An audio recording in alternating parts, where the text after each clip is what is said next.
Um, First question, obviously a disappointing showing at South Carolina, and we could easily hear the disappointment in your voice after that game. What have the players been like since then, and what have they kind of said about that? You know what? Kind of, we talked about the game yesterday prior to doing our walkthrough at Vanderbilt, and I showed them some edits of the game after we were done with the walkthrough, and was really just disappointed about how we played. And we've got to obviously be a lot better than that to have a chance to have success tomorrow, and that was really the points I was making with them. Excuse me. Any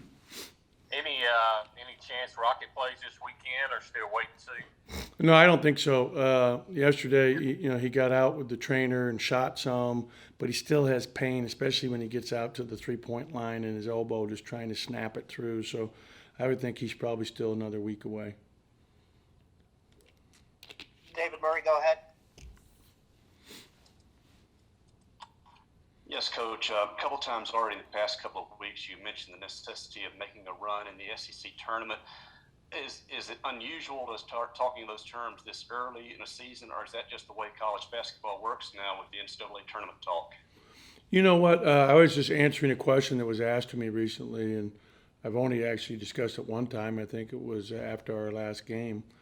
And someone said, well, what do you think you have to do now with the loss at South Carolina to get in the tournament? And I said, most likely we probably have to win the conference tournament. If not, we have to win out and win 3 games in a row and get to the finals. And that's just all conjecture, on my part. But, obviously I'm following it closely. But you just look, at the numbers and the quad one opportunities that we have left and the quad one wins that we have. And, so I'm just trying to put that together to answer the question. I'm just trying to be honest. Theo, go ahead.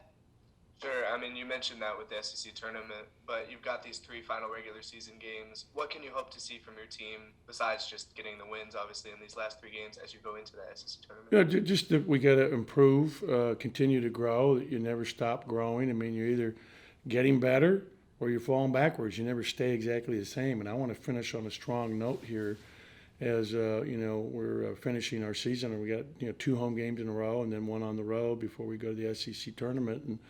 And right now the most important game in our lives is Vanderbilt, and Vanderbilt played very well here a year ago, beat us here. So I know they're coming in here remembering that game and saying, hey, we won there last year. We can do this again. They'll have a lot of confidence. They're older. They're very experienced. I think that they're much improved from where they were a year ago. The addition of Robbins, who didn't play, a ton this year because he's been hurt most of the time, but he's a 7-foot center, transfers from Minnesota. He's really skilled. He's a very good player. Really shoots the ball well from 3, shoots well faced up, shoots around the basket, good hands, smart player, tough. Is a big addition for him. He makes them a lot better because he's so good. So, they have one of the premier players in the conference in Pippen. I think Jordan Wright is an outstanding player. They shoot it well. Stute and Trey Thomas are 2 of the best shooters in the league. I mean, Stute's shooting 45%. He's really dangerous. So they've got a nice blend, and they have a lot of depth. They play a lot of guys. They get guys. Their defense is outstanding as well. Steph, go ahead for a couple. Yeah, Ben, I know you've mentioned in the past just, the coaching experience you've had coaching, future NBA players. Well, what do you see from Scottie Pippen Jr., and are you a bit surprised that maybe he's not getting as much attention from NBA scouts as some people would expect? You know what, the scouting, I don't think how people evaluate that. I mean, it's having had a lot of players get drafted and the process. I mean, a lot of these NBA sites that rate players are agent driven. Guys are getting paid to put kids at certain slots.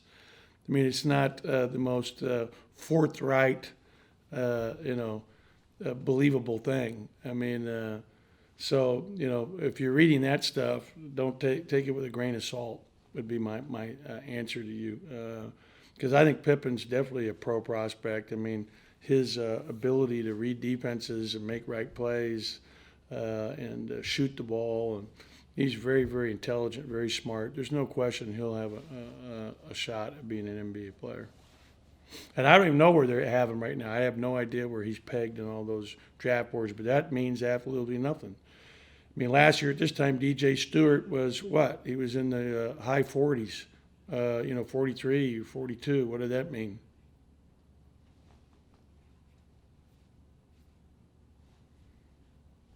We'll go back to David Murray. Coach, in this transfer era, we're still relatively into it, and your team has relied on some transfers this year. How is that working out, not just for you, but for the sport in general, do you think? I think, it's going to be interesting, David, because last year everybody that hadn't transferred could transfer and be eligible right away for the first time without any if-buts. What was happening prior to that is you had kids that would transfer, and then they wanted to get immediately eligible, so they had to go through a whole process with the NC2A, and at times it was really, really ugly. So I think what they did was a good thing, but I sure hope they hold the line that when you try to transfer again, that you have to sit that year out. Because otherwise it just turns into like summer basketball where kids are playing for multiple summer teams in the same summer. We've seen kids play on 4 different teams in one summer, and it's kind of that same, culture that then comes to our level. And, for fans, I was talking with someone somewhere recently that, fans over the years have been used to seeing a kid as a freshman, grow and become better each year and follow him and support him.